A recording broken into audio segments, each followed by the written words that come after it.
Siapa ketua kelasnya? Saya, Bu. Silakan dipimpin doanya. Bismillahirrahmanirrahim. Bersiap, berdoa mulai. Bismillahirrahmanirrahim. Rabbi zidni ilman warzuqni fahma. Amin. Sebelum kita memulai pembelajaran, Ibu akan mengabsen. Rindi Antika Hadir, Bu. M. Nuzul Zidan, Hadir, Bu. Ummi Ausman, Hadir, Bu. Saufatul Aulia. Hadir, Bu. Hadir semua ya. Hadir, Bu. Baik.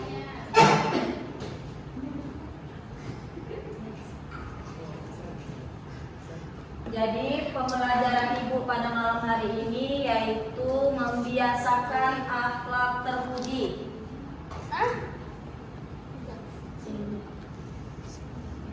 Membiasakan akhlak terpuji. Di sini Ibu akan berikan 3 contoh yaitu akhlak terpuji. Ada beberapa, yaitu pertama ada ikhtiar, lalu ada tawakal dan sabar. Slide selanjutnya.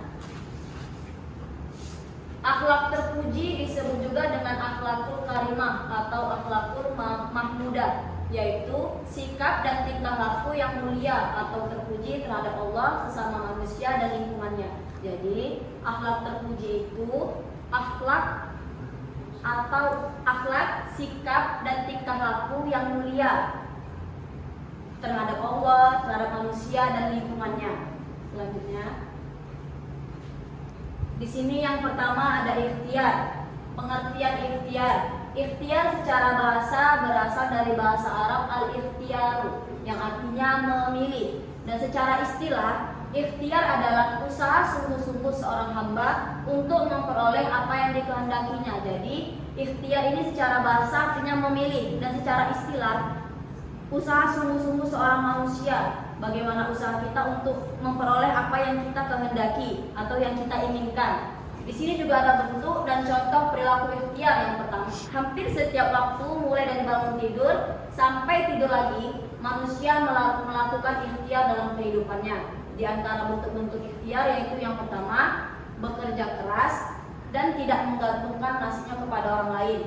Yang kedua, rajin belajar walaupun tidak ada tugas dari gurunya. Yang ketiga, tidak pernah putus asa dalam menghadapi kesulitan.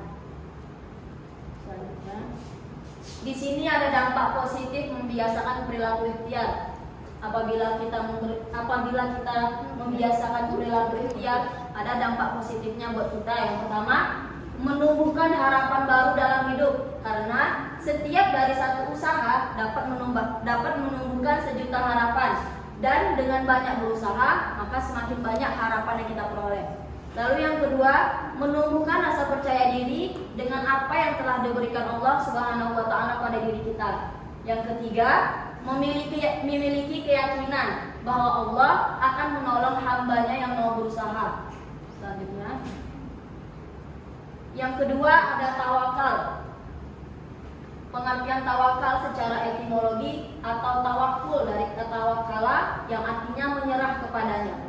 Dan secara terminologi, tawakal adalah menyerahkan segala urusan kepada Allah setelah berbuat semaksimal mungkin untuk mendapatkan sesuatu yang diharapkan. Jadi, tawakal itu menyerahkan segala urusan kita.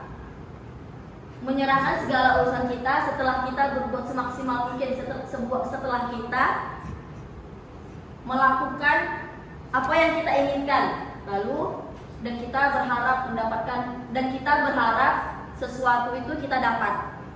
Lalu selanjutnya, contoh perilaku tawakal.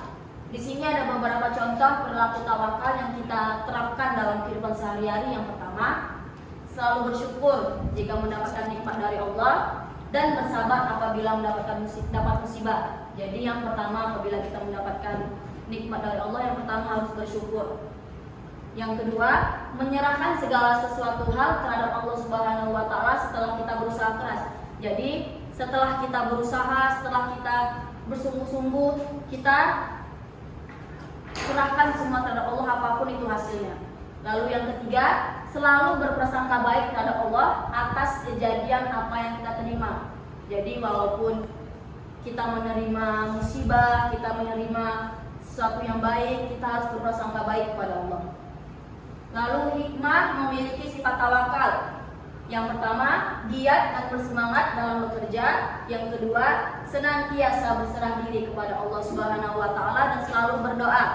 Dan yang ketiga, terhindar dari sifat sombong. Karena keberhasilan itu bukan semata-mata hasil pekerjaan seseorang, tetapi atas kehendak Allah. Selanjutnya. Lalu yang ketiga ada sabar. Sabar menurut bahasa adalah menahan diri dari keluh kesah, dan menurut istilah, sabar ialah menahan diri dari sifat kegundahan dan rasa emosi. Kemudian menahan lisan dari keluh kesah serta menahan anggota tubuh dari perbuatan yang tidak terarah. Selanjutnya, di sini ada bentuk dan ciri-ciri perilaku sabar. Yang pertama, memiliki emosi yang stabil. Jadi orang sabar itu memiliki emosi yang stabil. Orang sabar itu gampang mengontrol emosinya, walaupun dia sedang marah, walaupun dia sedang kesal, dia gampang mengontrol emosinya. Lalu tidak menaruh dendam. Orang sabar itu tidak suka menaruh dendam, karena apabila kita menaruh dendam itu akan menimbulkan penyakit hati. Dan orang sabar itu tahu apabila kita menaruh dendam tidak ada manfaatnya untuk mereka. Lalu yang ketiga, memiliki tutur kata dan budi pekerti yang baik. Jadi orang sabar itu budi pekertinya baik. Lalu yang terakhir, pintu maafnya terbuka lebar. Jadi orang sabar itu pintu maafnya terbuka lebar. Dia mudah memaafkan, saling memaafkan. Walaupun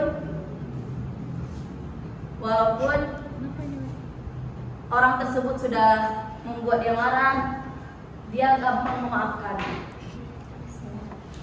Dan mungkin ini saja materi yang Ibu sampaikan.